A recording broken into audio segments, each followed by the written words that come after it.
EBuhleni sezulwini lethu ngiphinde nginibingelele ebabukeli bonyazi lwezulu. SiseBuhleni onyazini lwezulu ngomhla ka-3 April 2011 laduma izulu bangcwele emzini omhle waseBuhleni. Lahlala unyazi lwezulu langena ke abaningi babengazi ukuthi kungase kube yilona. Sonke sasingazi kodwa kavuleka imfihlakalo enhle yasezulwini. Sahlisela inkosi enhle, sahliselwa inkosi eseyintsha esagijima kakhulu unyazi lwezulu. Siyabonga ke ezulwini njengoba sikhona eBuhleni asitukile kodwa sisendaweni efanele. SiseBuhleni bamaNazaretha emzini wenkosi inyanga yezulu. Njengoba kwaba inyanga yezulu kwaba uthingo, namhlanje sekunyazi lwezulu olumi phambi kwethu kulela pulpit likamkhulu walo okuyinkosi inyanga yezulu.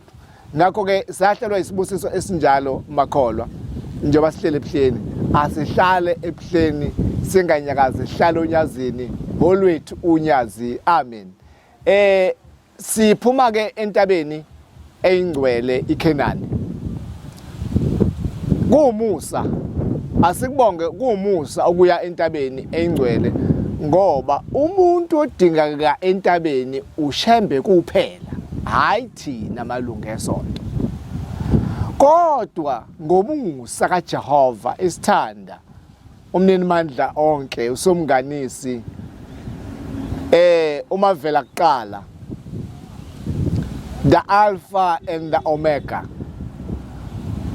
lo ongenaso isiqalo nongenaso isiphetho. uJehova uma esusa umqalo wendlela, the prophet Shembe emsusa entabazwe, wathi kuyena aka uzohlangana naye enhlangakazi. Uma esenhlangakazi wasefika kanye nabantu ayibashumayizile. Okokuqala wayedwa, okwesibili wayesefika nabantu ekhuphuka nabo. Lithi izwi likaJehova kuye, Shembe uyaphi ngalabantu? Uthi ngize kuwe, uthi cha ngifuna wena kuphela. Wayesebashiya emaseleni, wayesekhuphuka yedwa eya phezulu kwentaba. Uma ifika phezulu kwentaba uyanxusa, uthi ngizonxusa, ngiyanxusa ukuthi laba bantu Nkosi ngikhuphuke nabo ngize nabo kuwe ngizokudumisa kunye nabo. Uthi cha ngibadingi, ngifuna wena wedwa ngoba ngibize wena wedwa.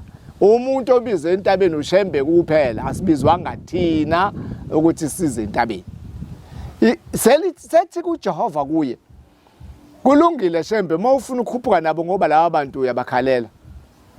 Umuntu nomuntu akeze nenkomo.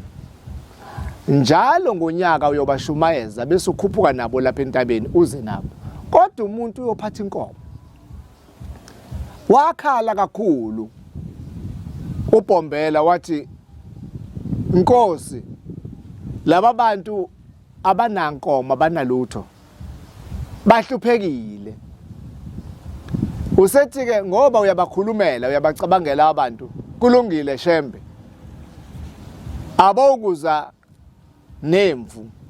Wonke umuntu mayeza lapha entabeni uyophatha isikaphu ngoba bazobe bethenga imphefumulo yabo ukukhuphuka kule ntaba. Waphinda futhi okanhliziyo ezimashumshumi wakhala kakhulu kuJehova umnini mandla onke. Wathi Nkosi ngoHambo kambe bahlubuke laba bantu ngoba bengenazi izinqama. Izwi lathi abakhuphuke nenqama. Bonga bese bengenazi izinqama zokukhuphuka nazo beze lapha entabeni, bagcine behlubuke ekukholweni.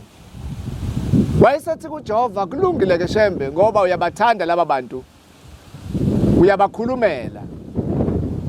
Ilowo nalowo mayikhuphuka lapha ukuthenga umphefumulo wakhe uyophatha imbali, ahambe eyibeka ecelela umphefumulo wakhe ukuthi ulotshwe ungene kule ndawo. Bayiphatha imbali bekhuphuka, bayiphatha imbali behla, behambe beyibeka bekhonzela imphefumulo yabo ngoba kabavumelekile ukuthi beze lapha kodwa nguwe kuphela engikudinga uba sizoxhumana nawe lapha. Njalo-ke ngikunikela umyalelo wokuthi uyobashumayeza ubaqoqe njalo ngonyaka, ekuqaleni konyaka ngoJanuwari, ukhuphuke nabo uze nabo lapha kimi ngizobabona.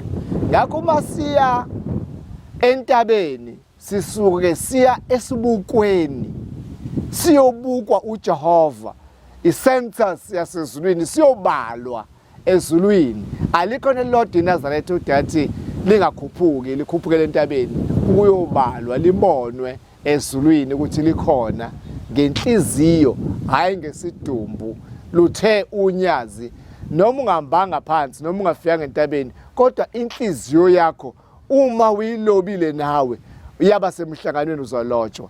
Ngakho-ke yiloko yiko siphatha imbali uma siyentabeni. Uma sithandaza asiceli inkomo nezimbuzi nemendo nezimoto nemizi namakhosikazi, kodwa sisuke sithi Nkosi simukele silobe. Uma singena sivumele, uvumele umphefumulo wami, uvumele inyama yami inyathele endaweni yakho nasentabeni yakho engcwele. Yiloko esidala ukuthi siphathe imbali uma siya entabeni engcwele iKenani. Siyabonga.